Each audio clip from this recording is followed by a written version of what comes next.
So I don't think I need to give you much introduction. What I found on your website is that you were born in Vermont and you thought about becoming an engineer briefly, perhaps. I don't know. Yep. But you've been an artist. You went to art school, as we were just saying, with Leo in college. Yep.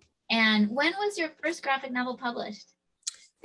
So the first one that was traditionally published by a real publisher was 2005, I think. But I self-published several books starting in 1998. I'll talk a little more about that. 2005 was such a big year for graphic novels. So many things happened around that time. Yeah, no kidding. Yeah, wow. So Garrett's been doing it for a really long time, and you're really known for adaptations, but you take them way, way above and beyond what sometimes people think of when they think of adaptations. So I'm not going to say too much, Gareth, because I know you said you have a whole presentation, so I'll let you show us what you got. Okay, cool, awesome. I am going to share my screen here for a bit. And should I go straight through, or did you want to break it up at all? Well, I don't mind if you guys, if you have a question at any point as we go along, you can either like interrupt by unmuting yourself, or you can say something in the chat. I'll try to pay attention to the chat. Cool. But if nobody interrupts you, Gareth, then we'll just do Q&A at the end. Okay, awesome. That's my website, which I was talking about before. And what I like to do is jump in and explain sort of how I got to be a graphic novelist, how did I know that's what I want to do, that kind of stuff. And that starts, with some of my early drawing projects. I've been drawing ever since I could hold a crayon, a marker, whatever. And when I was about 4 or 5 years old, I started to draw all the time. My mom would, she stopped buying me sketchbooks and started making me these ones out of scrap paper with a wallpaper sample for a cover tied together with string. And instead of filling them with random unrelated sketches, I filled each one with a single picture story. And this is my favorite one because I made myself the hero of a fantasy epic. And also, this was one of the early ones. And I knew from reading picture books that I wanted each page to have an image and some text on it, but I didn't want to figure out exactly what the words were going to be or how to spell them. And so I just wrote, "I do not want to write at all." And then on the next page, the adventure continues and it says, "I will not write anything."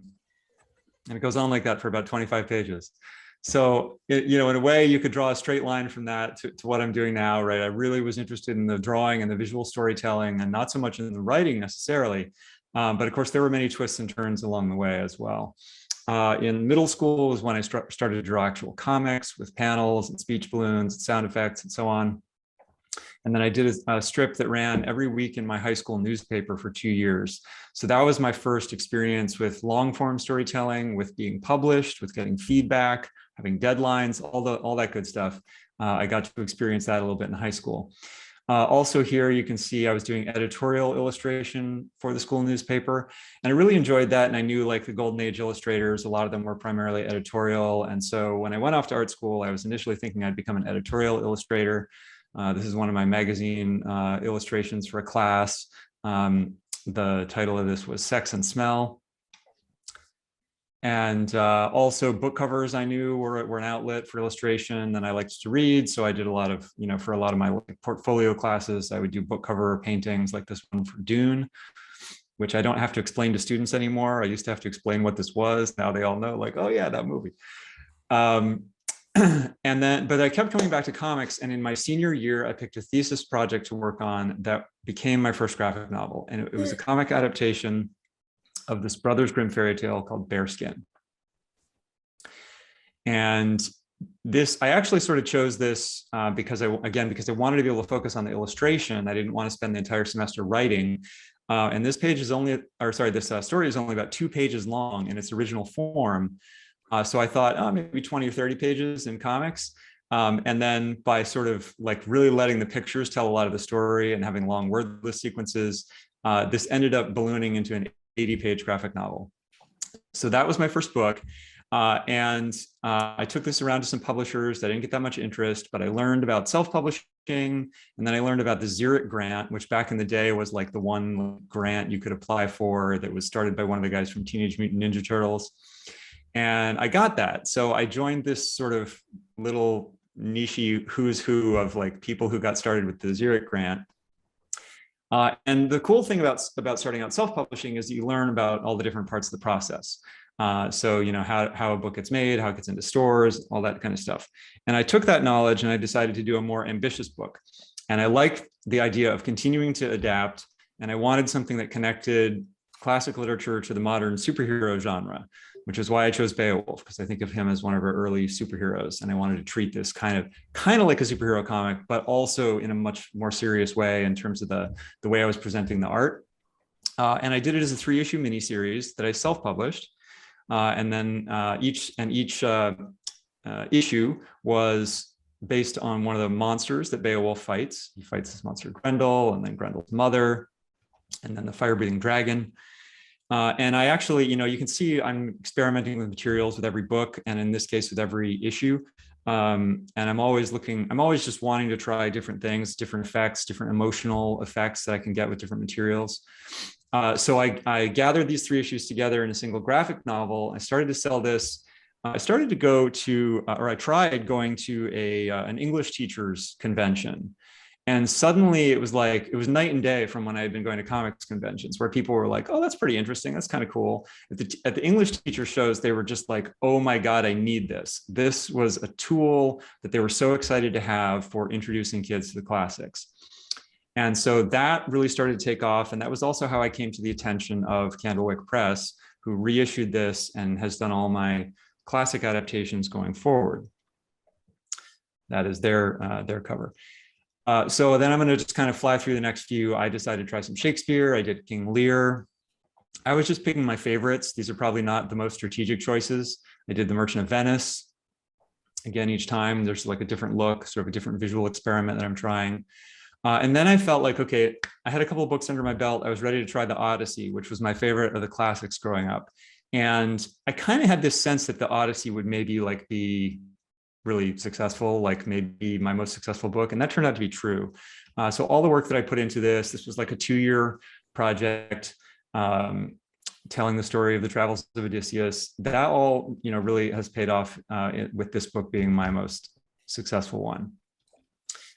It also got me this gig, which was illustrating a picture book about Greek and Roman mythology.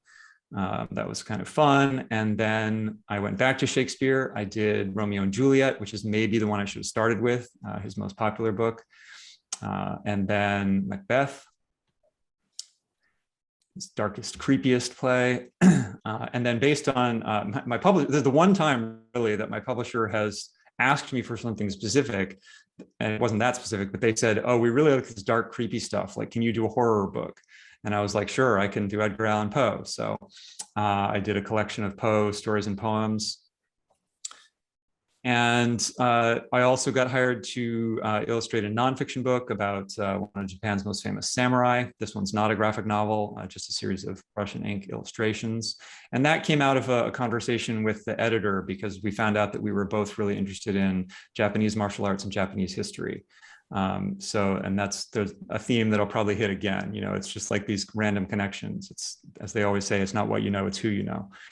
And then I was, at that point, felt like I was finally ready to do the companion book to the Odyssey. And I knew that this was going to be even harder.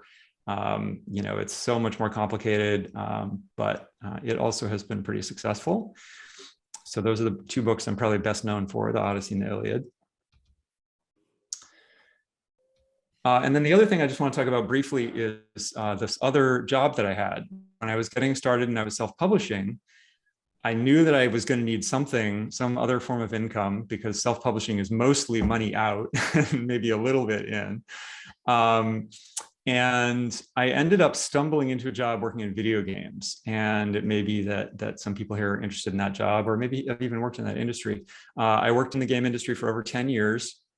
And these are most of the titles that I worked on.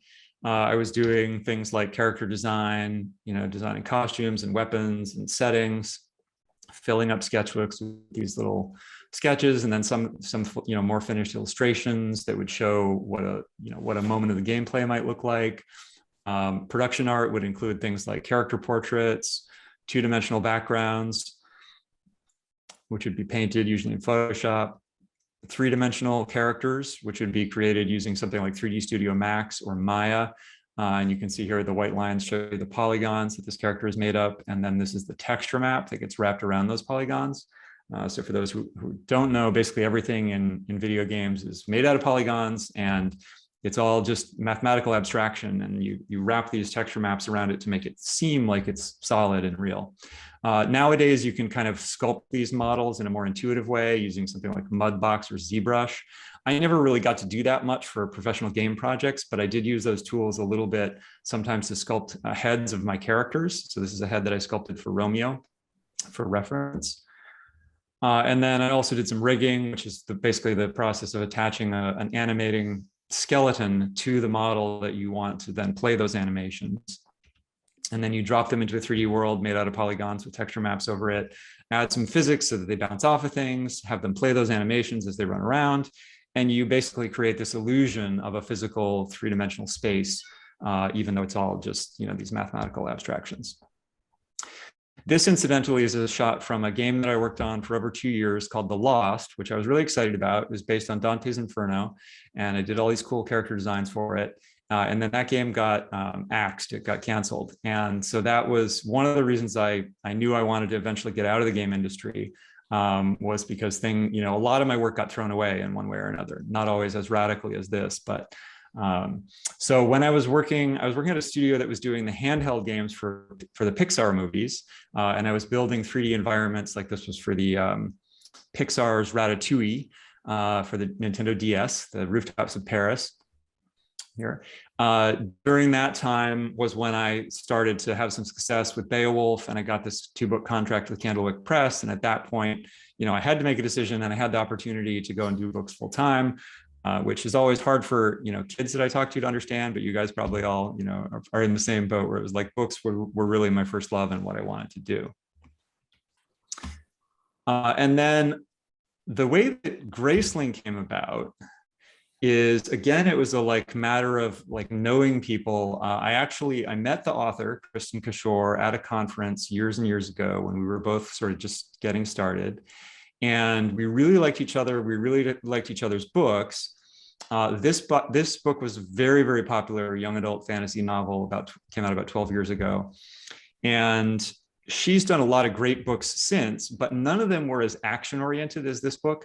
So we knew that a lot of her fans were sort of still kind of waiting for to sort of experience that world again, in a exciting, action-oriented story. And so the theory behind this was that I would enjoy adapting it, and that it would be attractive to both her existing fan base and my existing fan base, and maybe bring each other bigger audiences.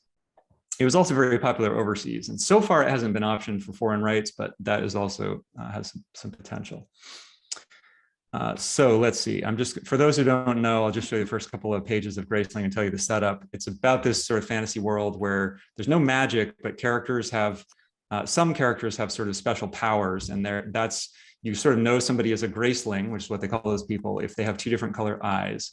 And our main character is this young woman, Katsa, who has a combat grace. So we meet her sort of breaking into this castle dungeon and knocking out all the guards, in order to rescue this one guy. We don't really know who that is until later. We get some backstory on her grace. And then as she's running through the garden, she gets sort of attacked from behind. She flips this guy over her shoulder, she realizes when he lands very lightly that, oh, he is also graced with some kind of combat skill.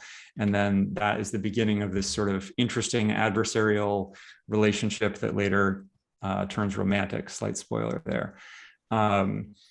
So anyway, it's a really cool story. I had a ton of fun illustrating this. I'll talk more about the process of the materials that I used for this particular book, but I just want to show you a couple of my favorite pages. I really loved doing the landscapes in this book. There's a lot of them traveling around different parts of the countryside, and I especially love the sort of mountainous landscapes on this. Okay, so I'm gonna give you a super rough overview of my process. It changes with every book. So this is not, the gospel, but basically outline, script, concept art, designing all the characters, etc.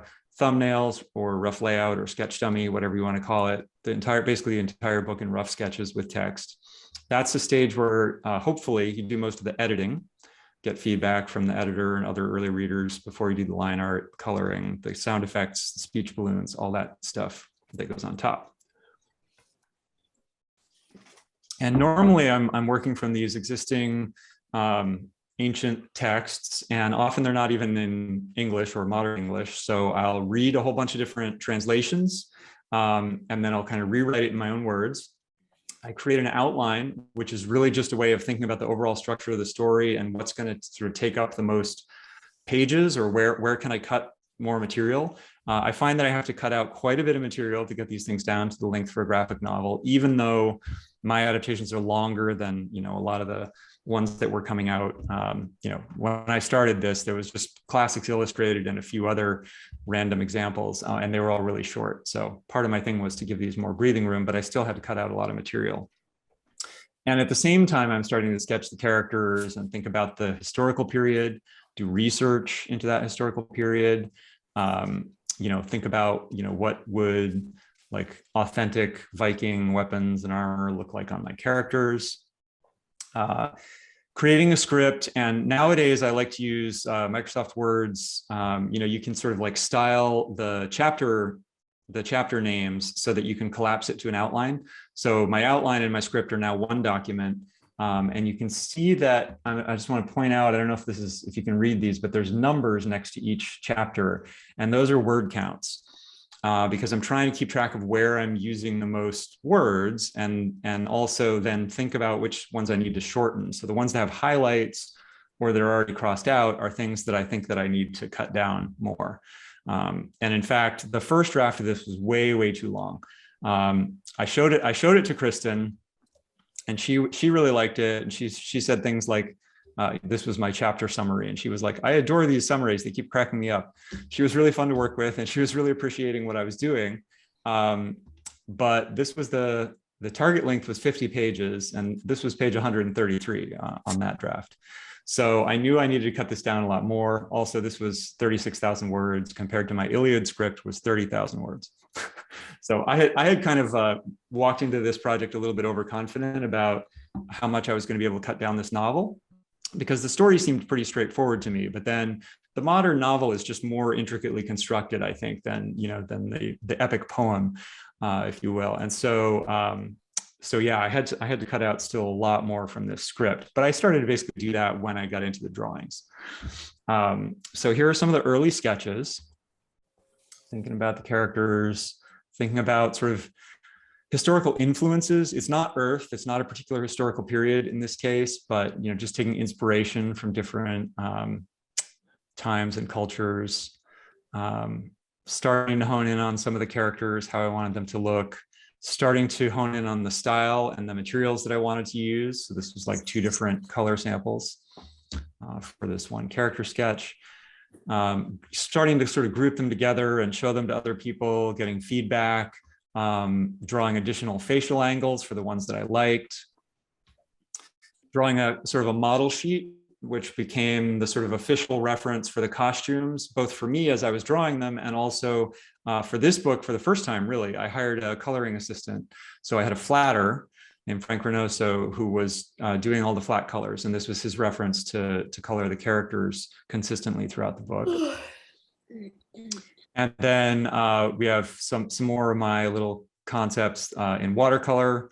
I really like the idea of having some of the book be like looser and more watercolory. And so I really liked this particular watercolor piece, and I ended up redrawing this page to have more detail on it, but I kind of used that as a touchstone when I was drawing some of the later landscapes and things to have them feel a little bit looser like this. And then I'm just going to demo very quickly how I do my rough sketches. So I'm working on it, on a Cintiq here that's off to the side. I also do some of this on tablet PC, and I like to use Adobe InDesign for this, which is kind of crazy. It's not really a drawing program, but there is this freehand pencil tool that sort of leaves there's like a light blue line that snaps to a black line. I don't know if you can see that, but and there's a couple reasons I like this tool. The first reason is actually because it's not very good. These drawings are like fine for the rough sketches, but the line that it gives is is on the one hand very dead, right? It's all the same line width. And on the other hand, it's very bumpy and squiggly and weird. So that reminds me to stay loose and to work quickly. But then also it's vector art. And so I can take these lines and I can like adjust them or, move them around a little bit. And then I can group them into a character who I can move around, I can squash, I can stretch. So there are some downsides to using this program for this. The files get very large and sometimes they get a little buggy. But what I love about it is the fluidity with which I can play around with the images and the text at the same time. Adjusting the size of the text box, dragging things off to the side and trying other things, so trying out, different shots, like maybe a 2-shot here. Just trying to, of course, figure out, you guys know all about this, basically just figuring out what I want to focus on, whose face is important, whose expression is important, is the body language more important, or the setting, all that kind of stuff. So I take those rough sketches, show them to my editor, show them to some early readers. It'll look something like this. This is one of the spreads from the Odyssey.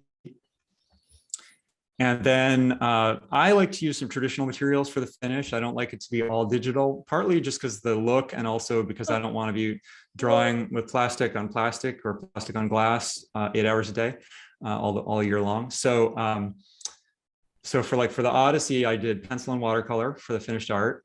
And then I scan those paintings, drop them back into the layout, add the speech balloons and the borders digitally on top. And, I've definitely been criticized for having these be so clean and so sort of meta. They really sit on top of the art. Personally, it doesn't bother me. It never bothered my editor. But I have played around in other books with trying to integrate them more using different ways of drawing the balloons, et cetera. So let me go back to here. And I'll just show you for Graceling specifically how I adapted this process. So this again is the Adobe InDesign rough layout. For some of the pages, you can see lots of stuff that I've dragged off to the side, especially once you get into like action scenes. There's like tons and tons of stuff that doesn't get used because I'm trying to like choreograph like not only what are the moves, but what are the camera angles and all that good stuff. And then I'll lighten up those lines and use that to draw over in any of a number of different programs. I actually found now the brushes are good enough that I could use Procreate, I can use Photoshop, I can use Clip Studio. I can basically like combine drawings from different media. And in fact, this one at the bottom is brush and ink. So some of the close-ups I actually drew with a brush because I wanted the line to be thicker, but also more alive than what I was getting from the digital tools. And then these are the flat colors that I got back from the flatter. And then I did very, very simple watercolor painting for each page, just kind of blocking in the background and then simple shadows on the characters. Combine that with my flat color, add a watercolor texture over the top of everything, and then add my speech balloons and my panel borders on top of that. And I was pretty happy with how this came out in terms of like it's crisper than it would be if I was doing just pure watercolor. And it also allowed me to offload some of the work. And it still basically looks like watercolor. The flatter found this to be more difficult than he predicted. So I'm gonna have to pay him more next time or find somebody who's willing to, put in some really long days. But aside from that, this process went pretty well. All right, I'm gonna stop sharing there. Actually, there's one more thing I want to show you guys. This is not really part of my presentation, but I think it will interest you. Let's see, let's go back in here, and I want to show you my OneNote notebook. So I like to keep myself organized using Microsoft OneNote, which allows me to kind of like keep it synced between my computers. And so I have a schedule, and the schedule is pretty basic, but it's important because it's how you, or at least for me, it's how I figure out what delivery date is realistic. When can I actually deliver the book? And then as I'm going along, I can tell when I'm falling behind. I can tell exactly how far off the rails I'm going. So This book went pretty far off the rails. Usually I'm able to deliver like within a month of when I said at the beginning. But here I actually had to reset the schedule twice, both because the book was supposed to be 200 pages and ended up being 270. And then also because coronavirus hit. And then also just, general other life stuff that happened. So these red things are my notes about exactly how far I am behind. And, I still delivered within a couple of days of the twice revised delivery date. And the nice thing is the publishers are actually they're very understanding about dates slipping, because most writers, and this is the other thing, if you're writing your own stuff, you don't really know how long it's going to take. You can't predict it as well as you can predict the illustration. And so, they're used to things being late, but if I can tell them exactly how late it's going to be, like 4 months in advance, they're way happier about that, like way happier. And of course, it's good to keep track of how badly I'm doing on my schedule, because that also determines when I'm going to get paid for a delivery. So that's important. Also in here, besides my schedule, I have a whole big list of edits that I want to make based on drawings that I don't like or comments that I get from my early readers. So these are just the edits to the rough layout. These are edits to the line art, right? These are long lists of little tiny tweaks. Some of these take 10 minutes and some of them take an hour, but they're most of them are closer to the 10-minute side, luckily. But it's things like, somebody's likeness isn't quite right, or their costume is a little bit wrong. And then this is also where I gather my photo reference. OneNote, it's very easy to like paste stuff into OneNote from the web. Sometimes I am using like my own, let's see. I'm using sometimes Google Earth imagery. Sometimes I'm using photos that I took, or even like drawings that I did. Like these are a couple of drawings I did in Spain.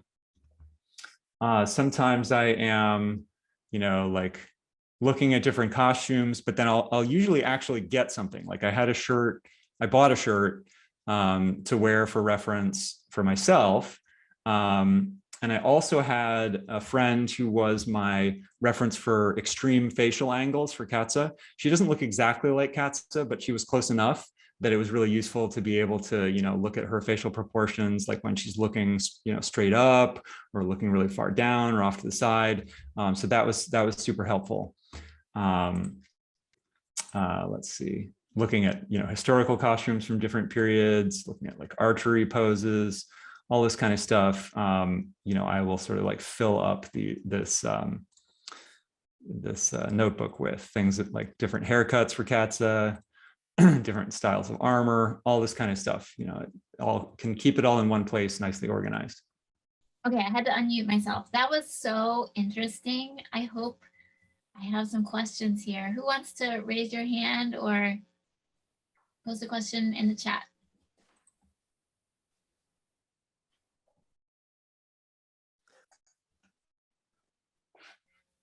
I see one in the chat that I want to pick up on. Okay.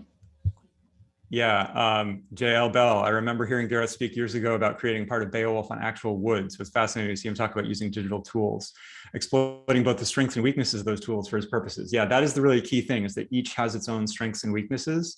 And I love traditional materials, but the flexibility that you get from digital is sometimes pretty hard to pass up.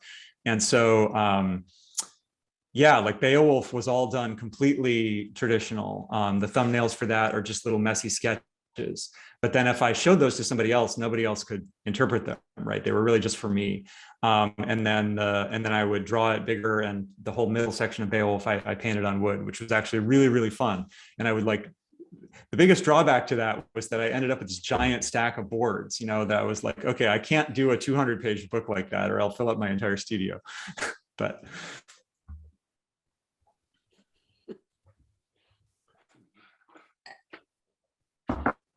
I have a question, Gibson. Jenna. Oh, okay. I thought Gibson first, so Gibson and then Lisa. Lisa can go first. I'm still trying to figure out how to ask this. Okay, Lisa first. Okay, so my question is, when you are approaching adapting the classics versus something more contemporary, do you approach it differently in terms of how you think about the reader and also your responsibility towards the original text?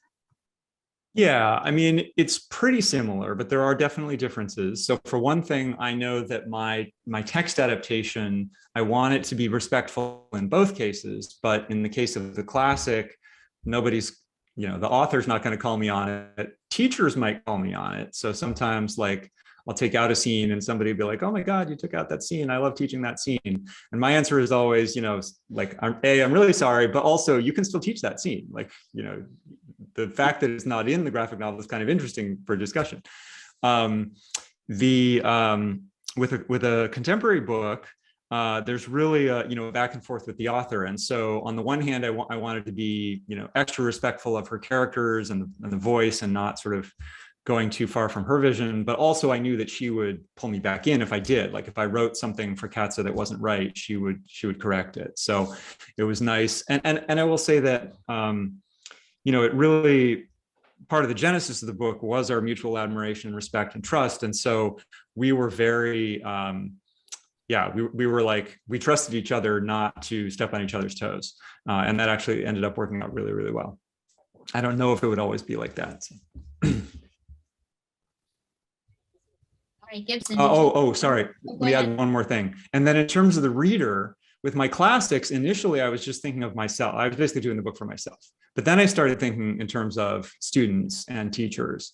And with this book, I was really kind of thinking in terms of the fans, the fan base. Like, are they, I want to make sure these characters are like very cool, very attractive, that people are going to like really have fun sort of watching them play out this story. It was just a slightly different notion of the audience, and also that they were probably, a lot of them were actually going to be adults, even though this is YA, and hopefully we're going to get a whole new crop of teenagers reading it. I knew that her existing fan base are now adults. So. All right, Gibson, your turn. I hope I get this out the way that I wanted to. Is there a point when you're adapting works, either a classic or something more contemporary, where you feel that you have taken some ownership of it and it becomes yours as well as the original authors, or do you always kind of feel like you're a little bit inside somebody's house while they're not home?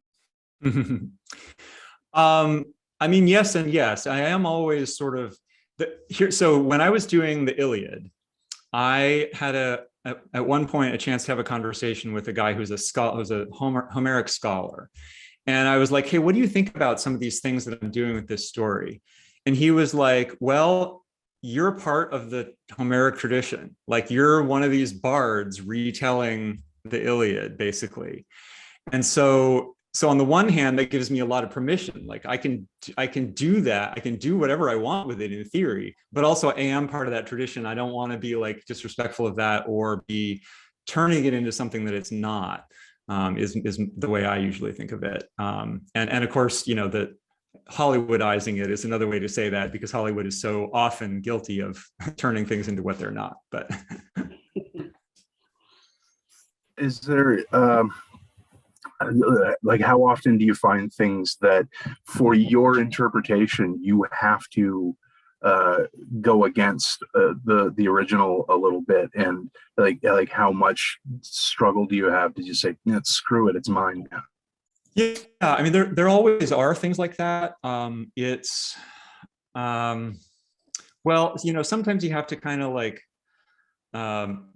do some permutations to get what you want. So for example, in the Odyssey, I had this very clear idea in my head of what I wanted Odysseus to look like. And for some reason in my head, he's got white hair. But then of course we see him younger.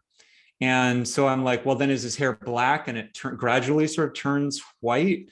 That's going to be kind of a shocking contrast, because we're used to seeing him with white hair at the beginning, because the beginning it's the present day, and then we see him in flashback, right?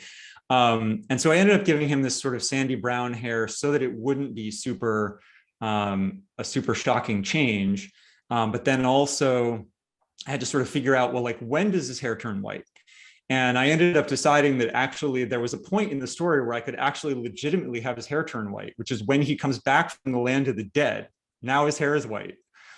And so I was pleased with that solution ultimately, but like for a while there, I was like, geez, why have I, should I just get rid of this idea that he has white hair? Like, cause that's kind of silly. All right, thanks very much. All right, Lex, I see that you have your hand up.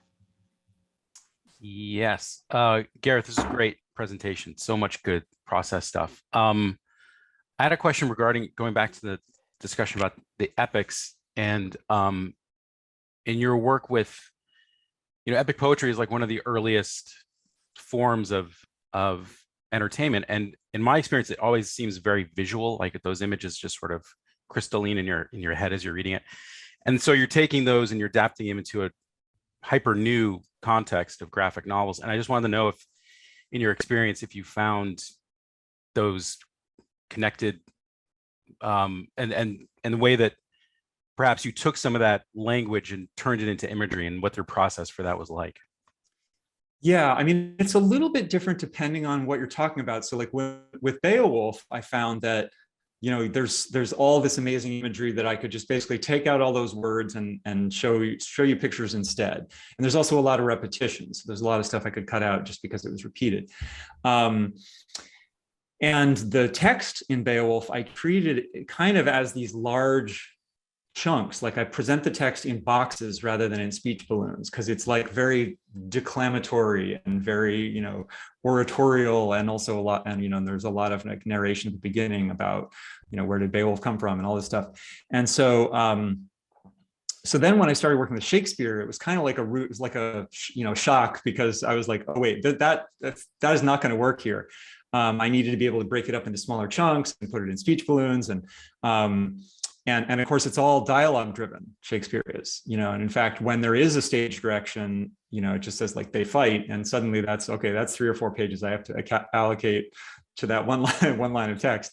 Not that I resent that, because I love drawing fight scenes, one of my favorite things. But so that was a little bit different. And then I went back to like to Homer, and Homer it's a little bit in between. It's like it is much more dialogue driven than Beowulf, but there are these long explanations and metaphors, and so I was looking for something kind of in between. And with the Odyssey, I actually tried, I didn't use any narration in the Odyssey, and I found that I was able to mostly do what I wanted to do with the images. But then for the Iliad, I actually found that I did need to use narration, because there was so much additional information that was carried sort of in that text channel that I couldn't just explain it visually.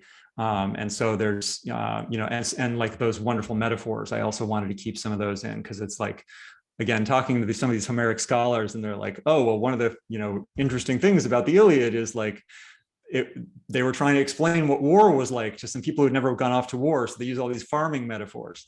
And so I was like, oh, I really want to keep that sense in the book. So that was another reason why I ended up using narration. But yeah, it's a little bit different problem every time. That's great. Thank you. Any other questions? Yes. Oh, okay. I saw Patrick first and then Bob. Thanks, Gareth. This is really inspiring. Great info. I want to kind of just jump, really kind of get a little granular with InDesign, if you'll forgive me. Sure. Are you, let me get this straight. Are you taking like your script and importing it, placing it into InDesign, and then are you using that as like a continuous thread for your lettering and your narration? Yeah, so I bring the text in, I sort of plop it next to the page in large chunks that I think might be about 2 pages at a time.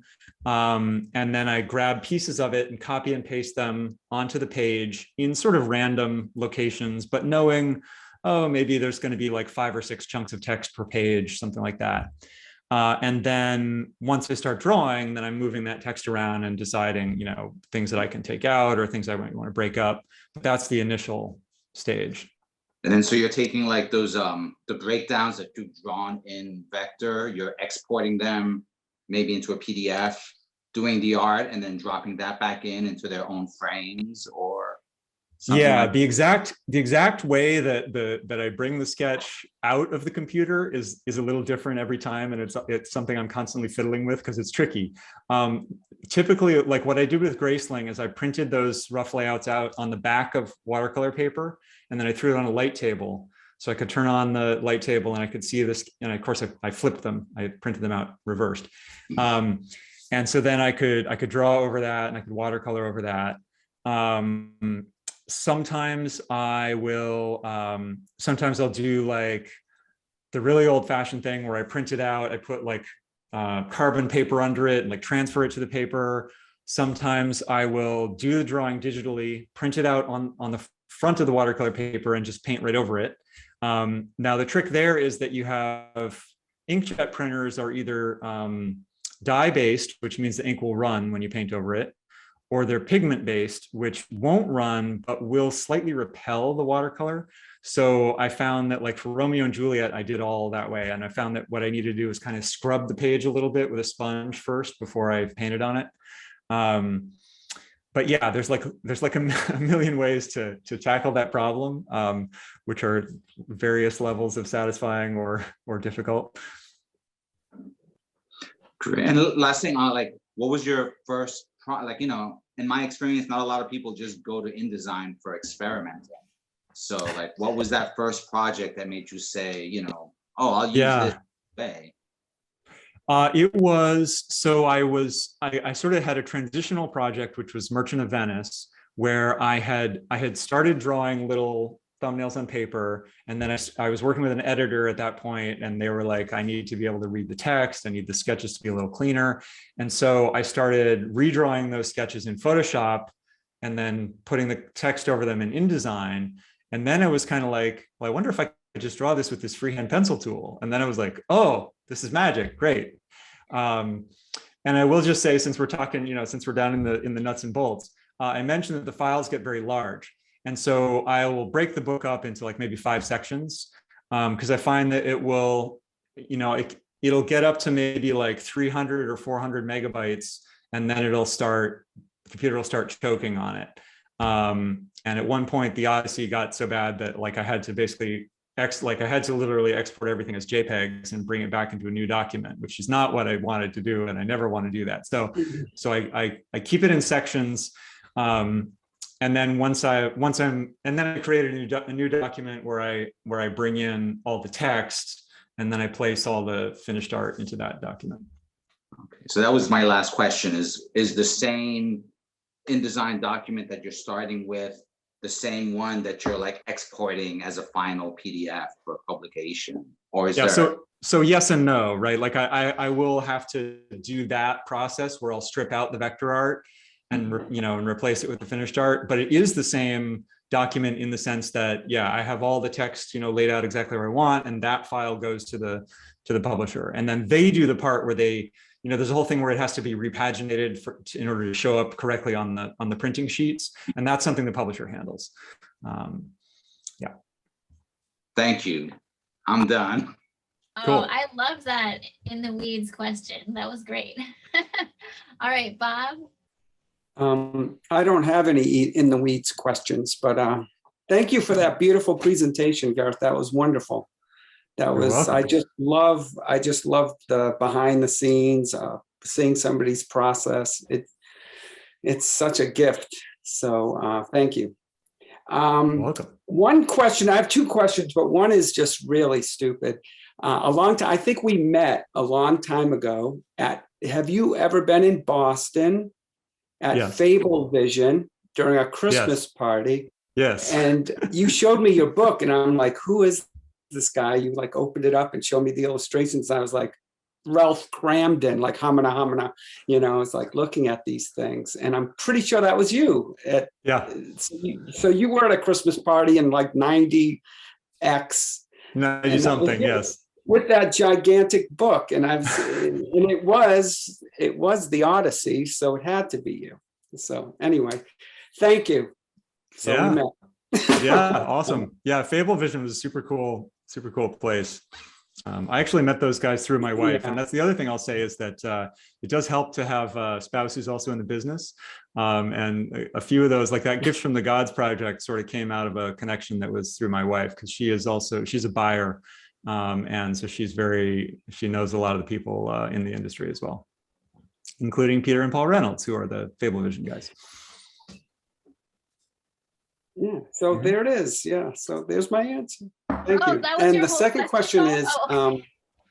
There's a part 2.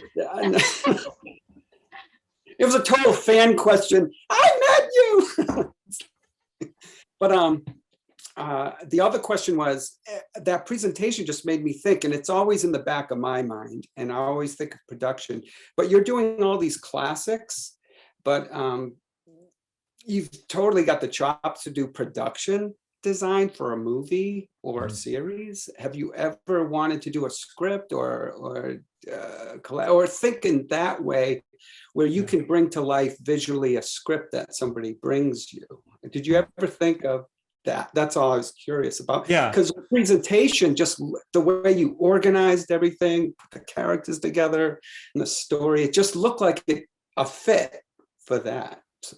Well, thank you very much for saying that. And I did at one point, when I was working in video games in the late 90s, I did try to pursue some Hollywood work, and I didn't get much traction on that. And I don't know if it was just, wrong place, I didn't know the right people, whatever. I will say that now a lot of those production artists, those concept artists, they're doing these digital paintings that are insanely detailed.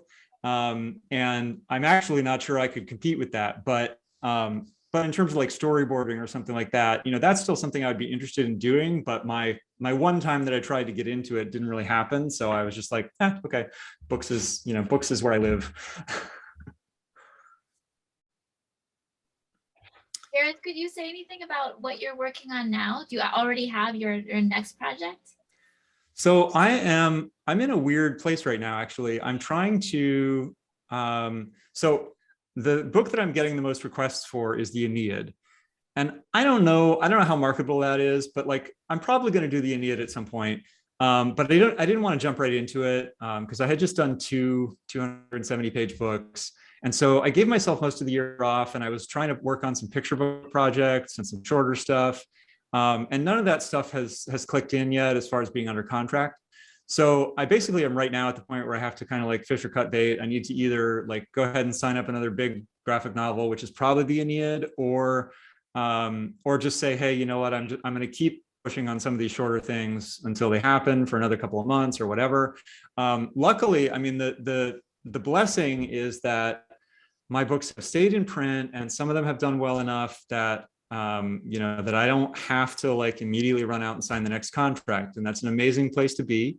But it's also it's a little bit dangerous, because it means that, I can get distracted by other stuff, and I can end up spending a week working on house projects or, whatever it is. And then I'm like, oh, Jesus, I really should have been working on a book this whole time.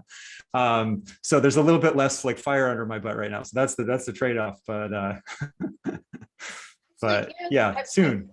When we were emailing, you said in a very cryptic, broad strokes, should I talk about money? I thought, yeah. I don't know if that, I thought probably that would be an interesting subject. I wasn't sure what aspect of money you were. Yeah, I can talk a little bit about money. What I like to do, so the thing about money is it's complicated, right? But let me just see here. I'm going to pull up a spreadsheet, because I have a lot of spreadsheets. That's when you start talking about money, you need a spreadsheet, I think. And so let me share something here. Oops, where are we? Okay. So when I quit my video game job, I started creating these spreadsheets where I would track my, let me see if I can make this bigger. Zoom, let's say 200%. Sure. Okay. Yeah. Where I would track like my expected burn. It's very important, I think, to know your burn rate. How much money are you spending per month? And then, so I would sort of like calculate my burn rate every 6 months, and then put in what I expected to make in say royalties, advances, school visits, etc. And then also you'll notice so I'll be the first to say that I've gotten a lot of lucky breaks and I have a lot of privilege. I've also had a few unlucky breaks, and one of them was that I had this teeth thing here. You see this? During this particular period, I spent something like $50,000 on dental implants. So that offset some of the money that I had made in the game industry that I was using to tide me over. And the whole point of this spreadsheet is because I had this money, I needed to know how long it was going to last. Because change to another spreadsheet here.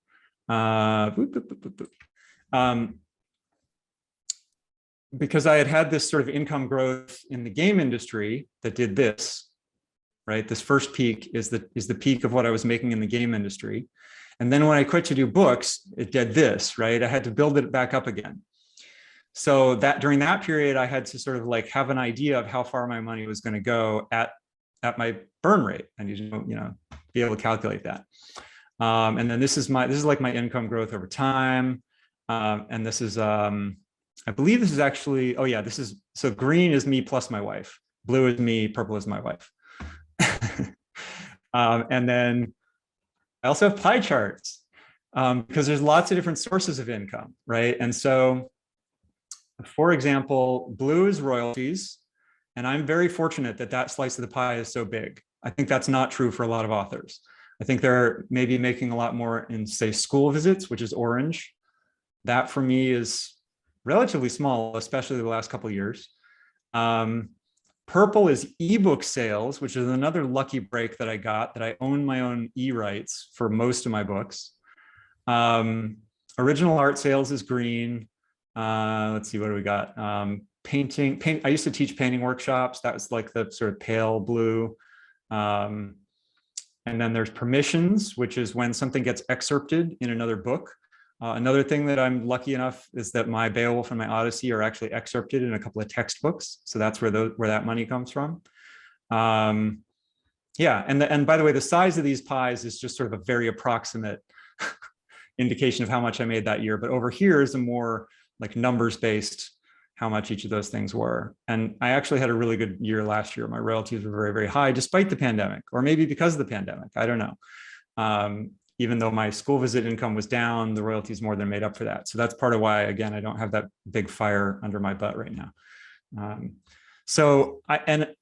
And what I would say just in a sort of a general sense is that that burn rate is super critical, and it's changeable, right? Like if you're not making enough money to be able to afford to live on your current burn rate, you can try to find ways to reduce your burn rate.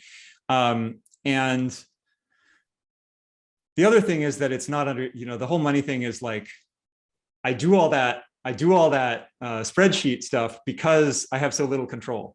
It's like an attempt to understand and to predict something that is not really under my control. How much is going to come in royalties? How much is going to come in school visits? Whatever.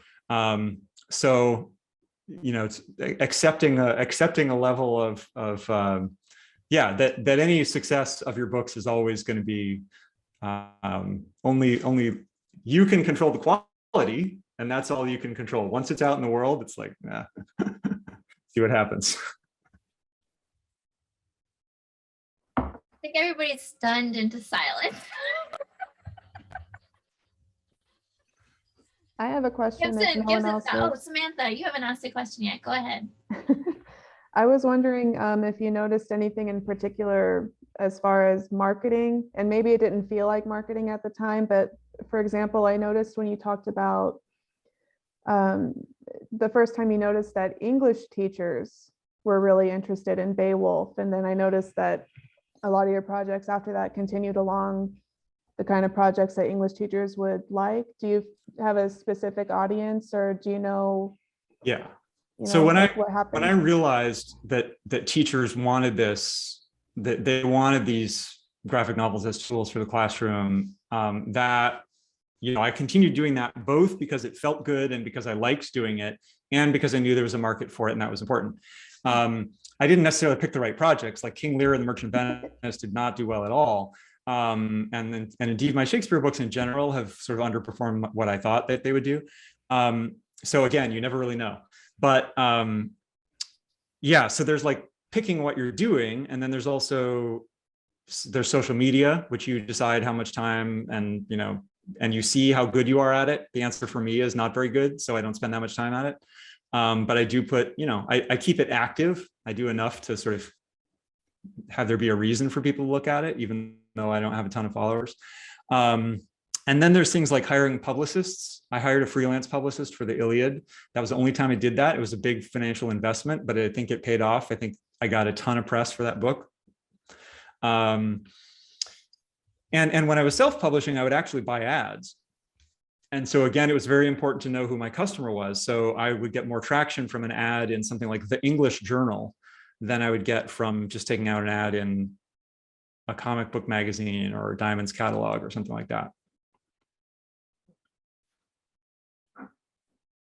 But the other thing that's hard about marketing is you don't really know what moves the needle. Like sometimes the needle moves and you don't know if it's what you did or not. Don, I think you raised your hand, didn't you? Thanks, Jana, and thanks. It's been a while since we saw you. It was really, really enjoyable. I just felt, I wondered what teeth meant on your spreadsheet, and then you explained, but we have the NHS, very fortunately, in Scotland and England as well, although it's under threat. Did you not have some kind of insurance, or is that one of the downsides of being a cartoonist? I did have medical insurance, and it turns out that dental implants are mostly excluded from both health insurance and dental insurance. And so certain parts like the prosthetic teeth that go onto implants, those are covered, but the implants themselves were mostly not. And so I ended up, I would say the whole thing was maybe covered, maybe like 40% of it was covered by insurance, but I ended up having to pay like 60% of it. Was this a martial arts injury? No, it was just a weird like medical thing. Like I just had from an early age, I had gum disease that didn't respond to conventional treatments. Luckily, I have never had a really bad martial arts injury. But I didn't, my nose is crooked. That's from martial arts, but. Well, it's lovely to see you. I think we met in 1998 at SPF. That sounds about right. Yeah. Do you remember your first book? We still have your first book. Very enjoyable talk. Thank you very much.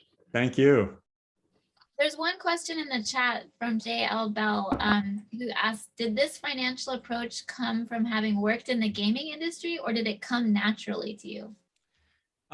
It's not specifically about the gaming industry, although I did learn a little bit about, like I saw that these giant projects were, every project had multiple spreadsheets that somebody was building that had to do with, costs and burn rate and schedules and all that stuff. And that again, it was like this attempt to control this very chaotic process.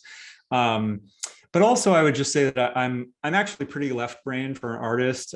So I went, so I graduated from Parsons School of Design, but I actually did my first 2 years at RIT.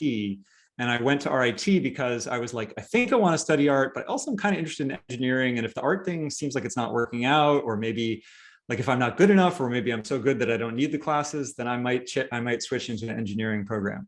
And then I very quickly realized that neither of those things was true. Like I was good enough, but I still needed a lot of, training. And so then I switched to Parsons. But yeah, I've always had a kind of a little bit of a scientific bent. Well, Lex, you have your hand up. Yeah, actually, John brought up your martial arts, and I was just curious, because I know you studied for years, and how perhaps that has informed your artwork. If you see connections between martial arts and creation, and philosophically or physically, whatever you can speak to.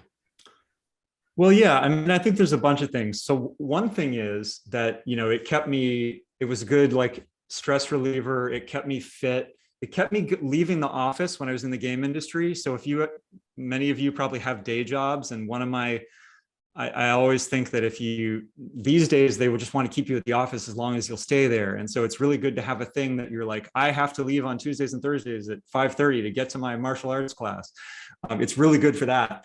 And then, philosophically, I don't know, I think it gives me a little more focus, a little more patience. And then it also definitely plays into the choreography piece. Like, I just love choreographing these action scenes because, well, I've always loved that even before I really was studying martial arts, but that just shows you that I was always interested in martial arts. So what martial art? Oh, so I currently practice Aikido. I have a black belt in Aikido. In the past, I've practiced Kung Fu, Karate, a little bit of Jiu-Jitsu, a little bit of Kendo, Tai Chi. What Kung Fu? Northern Shaolin. So wait, were you also a student of Shi Yang? No, my teacher, his name was Jean Duteau. This was when I was at RIT. It was like one of the clubs there. And then when I went to New York, I actually, I studied a little bit under Alan Lee, and then I switched to Aikido at a certain point. All right, more granular details. Thanks. I should wrap it up now because I'm actually supposed to be on another call. Oh, But this was so great, Gareth. Thank you so much. Can everybody unmute yourself and say thank you? We'll be posting the replay instead of Kids Comics Unite, and go out and buy Gareth's books. If there's Gareth, is there anywhere you want people to connect with you? oh, I mean, my website, my social media. I mean, it's all linked from my website, I guess. So go there. Yeah. Okay. Thank Awesome. you. Thank you.